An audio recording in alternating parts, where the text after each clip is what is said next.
Do you know what time it is? Nice. This is Crossroads. This isn't Park. This ain't Lazy Boy? This is something. Yeah. Bro, don't make me more funny right now. How are you guys doing? How are you guys doing in San Antonio so far? Love it. Yeah. This is y'all first time? I know you've been here before. I've been here one time You both before. were. I've been here 3 times in San Antonio. All the time, it was very consistent and amazing. Food?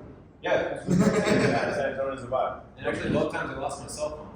I don't know why I did that. I'm like $3 grand in this one.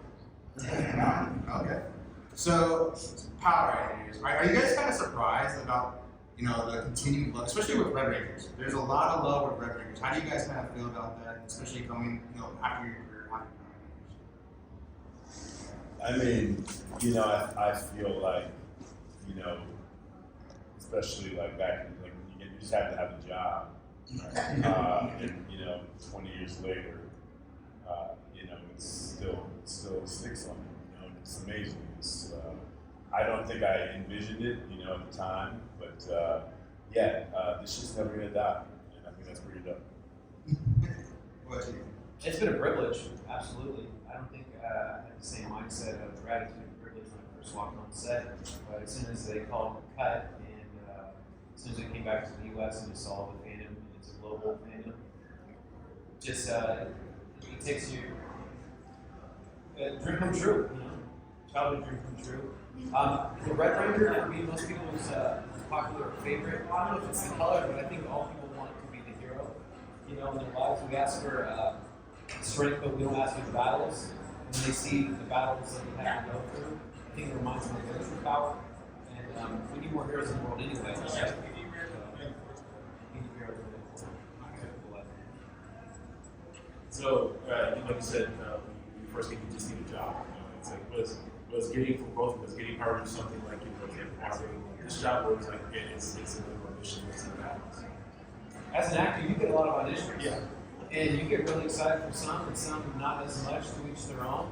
I'm excited for all of them, but it's the thing, as an actor, you can't, or any relationship, right? You can't get too involved too fast with it. So, yeah, you have to just take it on as a profession. You have to take it on as a job. And once you get the job, that's when the responsibilities can come in. I've learned a lot about myself by being a Red Ranger and traveling and meeting everybody here. It's been a humbling experience, actually. I had, so when I got the part, I just finished a show on ABC called The Days, and we were waiting for it to get picked up. So my agent was like, Brandon, just like, wait, let's not do this. The Days goes. In fact, The Days, that had Evan Peters in it, now from incredible. And eventually, just kept waiting, and the weeks were passing, and we weren't hearing about a pickup. And I was like, listen, I'd be remiss if I let this opportunity go, and a chance to go to New Zealand for 9 months. And so I kind of went against what my team told me. I was like, I think I'm going to do this.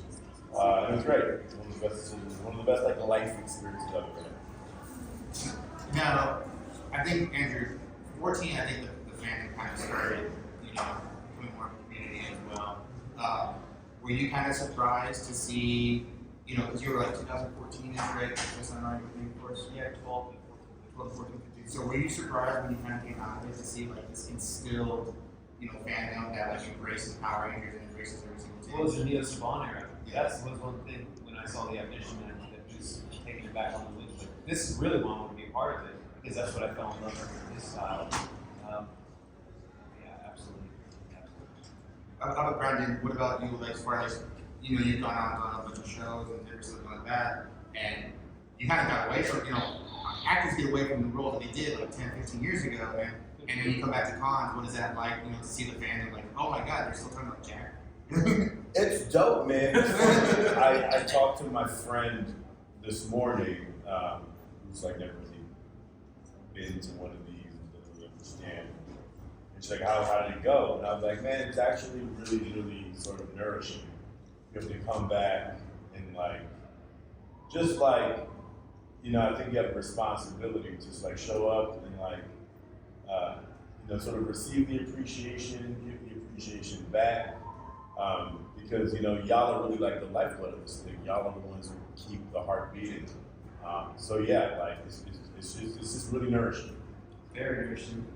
We get to play a character on television, and then we put it in the hands of the editor, we put it in the hands of the production company, and then we have an end result. So then to meet, like if this was a TV, and we're like, it's morphin' time, but you guys are the ones like, so now we get to see that, and we're like, yeah, or like my hairs are standing up, like right now, and to connect with all of you guys around the world. Like, have you been to like London Comic Con or Paris Comic Con? Outside of this? No. Well, you will, and I just had one opportunity to, so it's not like I'm a veteran in it, but when I traveled overseas, you know, I was like, wow, this is equally big in America as it is in London, as it is in France, as it is in Japan. It's everywhere, and that's what I've also heard from the Japanese Rangers or my counterpart Ryota. He was like, "You're a huge fan of it." I'm like, yeah, bro. They didn't know that because last Power Morphicon, that was their first time here in America. Yeah. They didn't know that, and they had a zigzag freaking line. You know, it was great. It was great, and I hope you guys all enjoy it too. He loves you guys. Woo! And no offense too, if we're like handshake and then we're like, you know, sanitizer. It's not because you're gross, because we do that with everybody. You know? That's the same thing. I've seen a couple of you guys be like, that was rude. So when you guys, after the show's done, everything, and you first hear about cons, when you first go, were you expecting much? Or you think it's like, yeah, I'll just check this out, see how it goes? Were you kind of mind blown when you did your first one? I don't know if I'm mistaken, but I believe the very first Power Morphicon was when our season was out. Okay. And I remember being with Scott at San Diego, and he was talking about doing like a Power Rangers specific con. Yep. And so yeah, it was a bit of a culture shock if you're not into that culture. Yep. But what you realize is that there's this whole community of people that really sort of stick by you throughout your whole career. And so that's super dope. I'm blown away by how much love, energy, and encouragement, and also hate that all the fans give. And by the way, shout out to my haters. You guys are more consistent and passionate than most of my lovers. You guys hate me when I'm doing bad, and you hate me when I'm doing good. And I'm still here. Can't break me, didn't make me. But no, I love. It was a culture shock. Yeah. But I know what that also is like as for me as a fan. I'm also a huge fan. I am a huge fan of Dragon Ball, and if I ever got to meet all the creators of it or the voices of it, I'd be like, no way, man. You know. And equally, I'm like, can you just yell? Yeah. Ah! You know? So I mean, that's what I can imagine when they're like, more or doing this sort of things. I can cap that. Yeah. Sure. So you both kind of did Power Rangers earlier. What is something? What are you trying to say, man? It's been I'm just in my prime. you're Superman.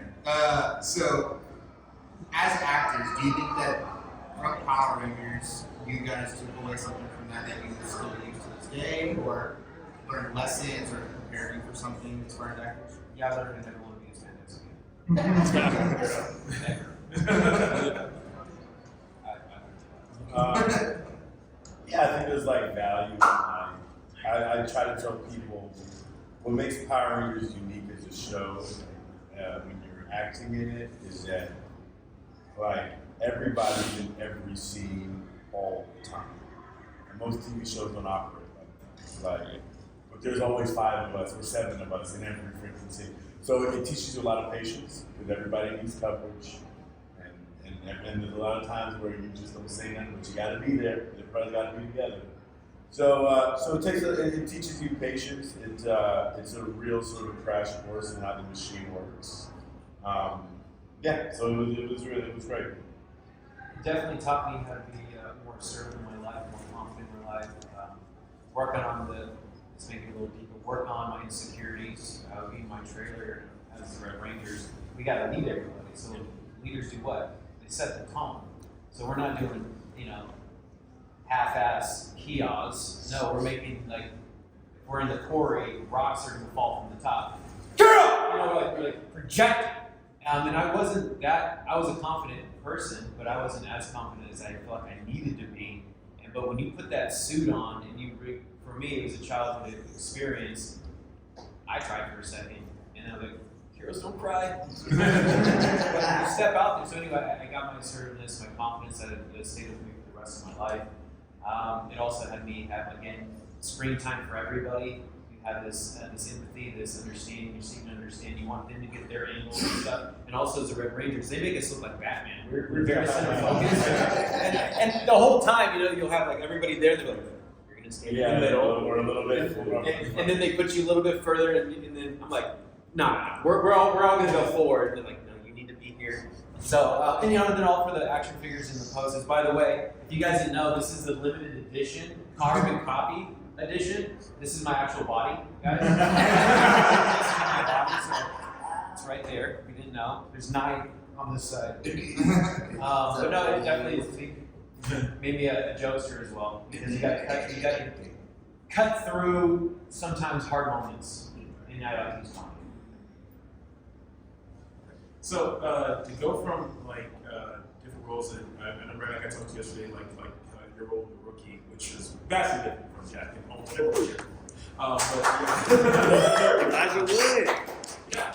What's it like to go from like kind of? I mean, actually, both your series, it doesn't have any moments by comparison to other series, but to go from kind of a lighthearted tone in those to like other projects that are way darker. What's it like to shift that mindset into that new project? I mean, what's it like? I mean, I think first as an actor, like that's kind of like the dream. Yeah. Kind of like do both.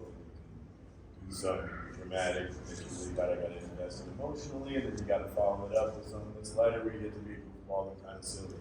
So I really try to like, you know, as much as control as you have as an actor in your career, I really try to intentionally like try to do like a comedy drama event, and, like do like go back and forth, just to keep fresh, keep sharp, and you know get an opportunity to work on both sides of it. Because you know, it's a very different skill set really in those two mediums. So no, it's been great. For me as an actor, I've been playing consistent kind of like hero roles,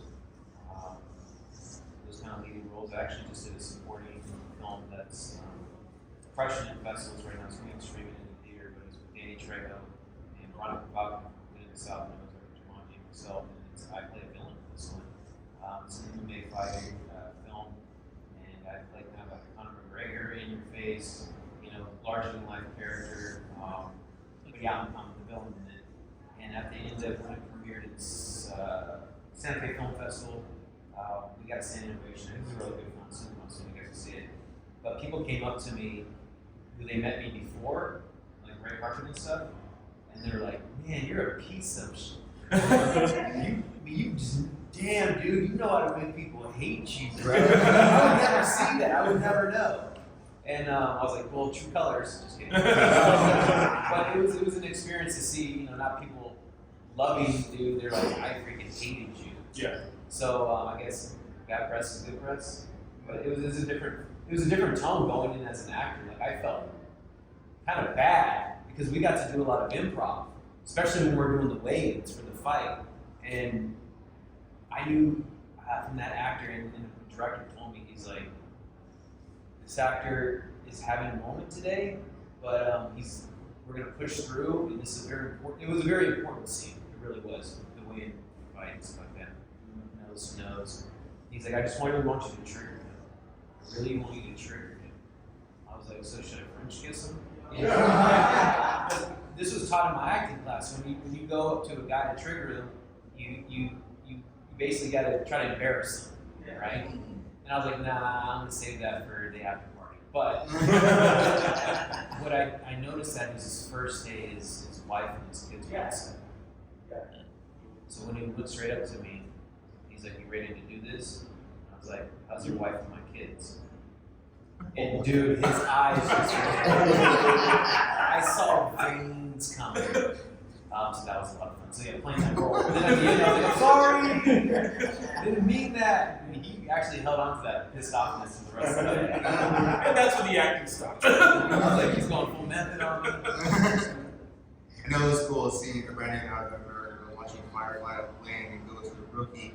And it's like, what does this dude not do? But he does everything now, man. I've seen him in Power Rangers and the comics and Drug Lords. Like, it's cool, man. Tucker and Dale versus Evil, which I had to rewatch and I was like, oh my god, that was it. That was a good.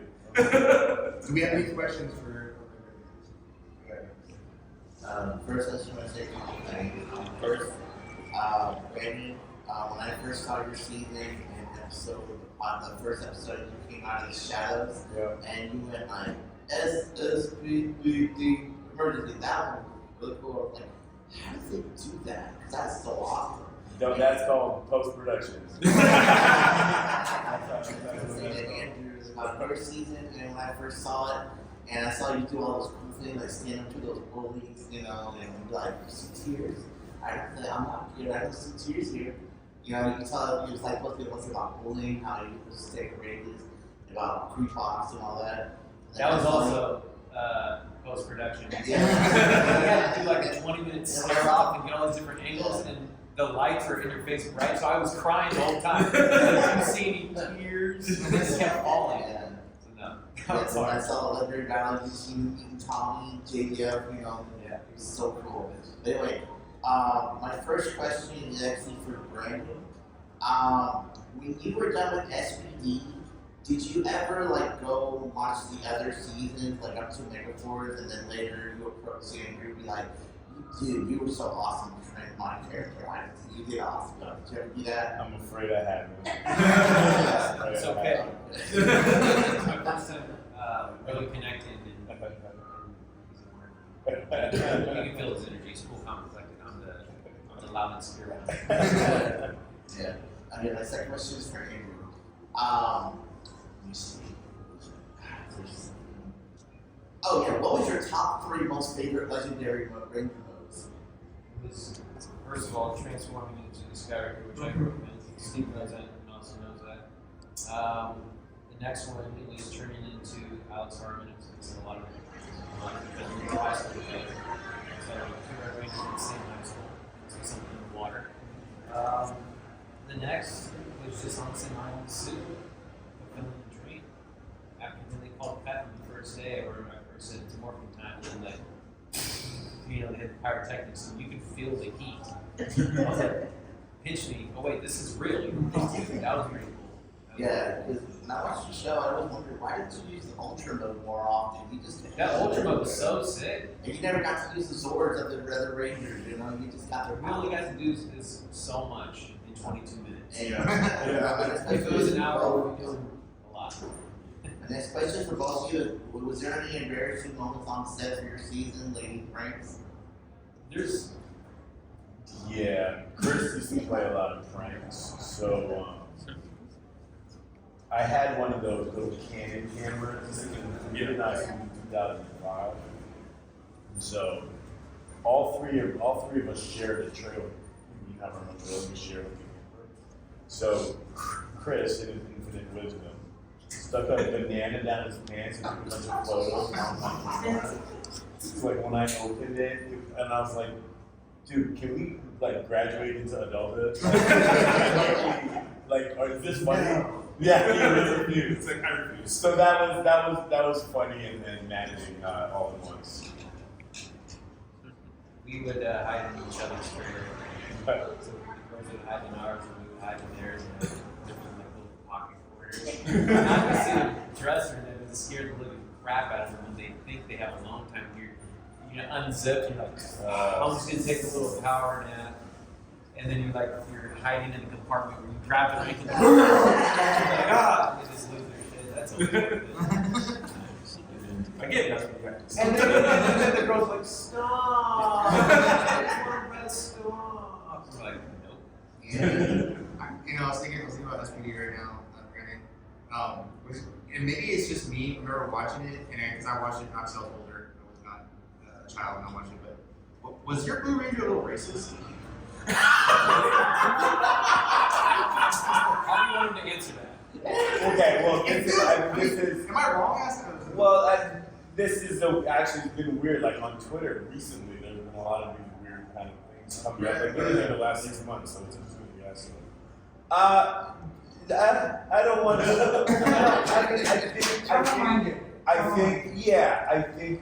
I think what SB tried to do, and I think it was successful in, was just like sometimes we see things and we just accept it as the standard, and there's no reason why that is the standard, and other things can be also true. And so you can have a leader that like looks a little different, like I do, with dreadlocks, like I do, and that can also be okay. And I think what the Blue Ranger represented was sort of like a resistance to that type of thing. However you want to frame it, but I think that's what they were trying to. It was just that resistance to, you know, things not being whatever it was or whatever. And so I think that's all it was. And maybe it's just I was older, different perspective, person of color, you know, kind of. Yeah, and so I think that's what you probably were feeling. Yeah. Just like a sort of like a bumping up against things being different. Yeah, like nothing ambiguous enough to where it could mean that or something. Yeah. Yeah. You know, kind of like taking the approach of like if we kind of leave it open, it's like your interpretation. Yeah. But there was some resentment there between them. There was elements of like why like he's not what it normally is. Yeah. And Sky didn't like that. Right? And that's what it was. So well, and like I said, I don't know what you want to call it, but there were elements of that. And I think that's what made the story up. What made their relationship, I think, kind of interesting. This is more realism show in a Power Ranger show. Yeah. They layered in a lot of real kind of pertinent topics in the kid show, which I thought was pretty cool. Andrew, your Megaforce season was just humongous as far as, you know, bringing everything back to the past at that time. What was it like being on set at that time when they were like, this is it, like this is the big season? What was it like kind of being there? All the decisions are big. Pressure, like I said, a lot of nerves. And the first AD, he's a dear friend of mine who now lives in Vietnam. I visited him as well. He also, after the series, he roomed with me a little bit. But no, he came in, he was the voice of Robo 9. Oh. Right. So we had this, it's Robo 9. Right? That's his real voice. And he came in before we filmed, and he didn't know any of our names. Like, actors, just letting you know, they spent a lot of money on you, so don't get up. Don't ask me any questions. I'm gonna this and that. I'm gonna tell you now, but if I hear it on set, I'm like, dang. It's like, we have a big expectation for you. I was like, can I quit? But that was again, big shoes to fill, and for me as a as a child, getting almost like detention from brain drain at school, it was like, it was a lot of pressure, but then we got into our pocket really quick, and we started flowing. And also doing a lot of choreography. And I feel like your season, we're seeing like those kids that are getting older now, coming to the cons and meeting you as well. Have you heard any stories that made you like, wow? Yeah, you were my first crush, or you were our babysitter now. Kids in front of you. Watch this season. So that's interesting. I get a lot of fun messages like that on Bumble. Okay. The single moms, so you're my babysitter. No, that's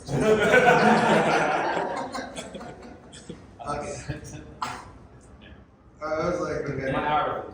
There you go. What about you?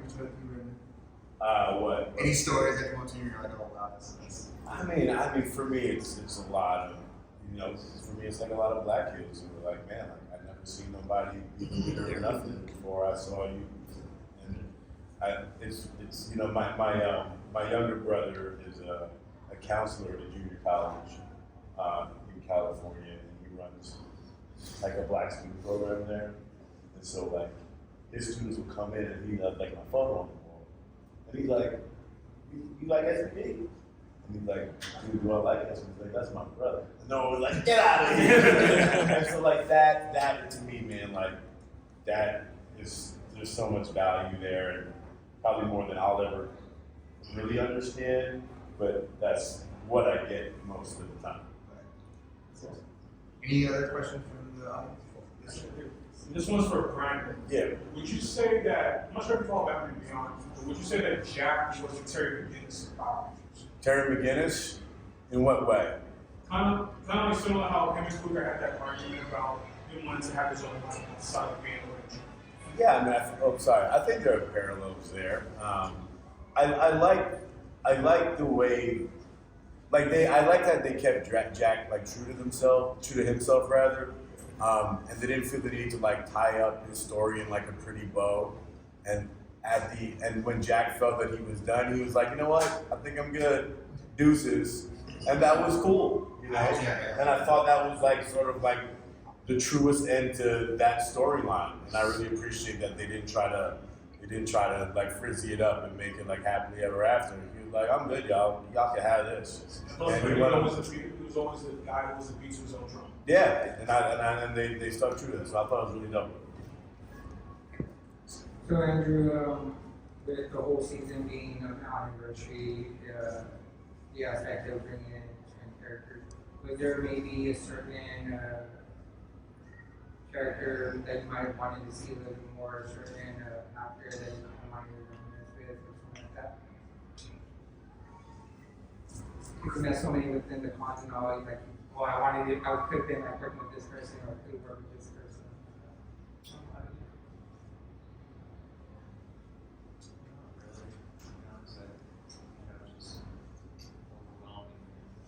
Gratitude of what I was able to do. Walter's an amazing guy as well. This guy's an amazing guy as well. I love to work with everybody all in one episode. Talk about screen time, I'm not there to do it. Let's just be there together. The fans will love it. Great question, thank you. Any other questions real quick? Good. If y'all each had your own once and always reunion, what's your fantasy be of coming back? What's that again? Well, Oh yeah, once and always. What's once and always? Like a The reunion. 30-year anniversary where they kind of had all the original form of the first one will come back. Oh, okay, yeah. I kind of got with that. Okay, what was the question again? What's your fantasy storyline be for your character if y'all came back? What would your special be about? I think mine would be where they were like, everybody's waiting on Jack. And he's like, this motherfucker just came up. Like, that's like days later, and they're just still. It's an SPD reunion. It has to be like a PG-13. I would enjoy to see kind of everybody's like, what are they doing now? Are they having a family? Are they entrepreneur? Are they Yeah, CEO of this? And like, I can see myself like a public speaker, like just like this guy. You know? That'd be fun to see. You know, the after stories. What are they doing now?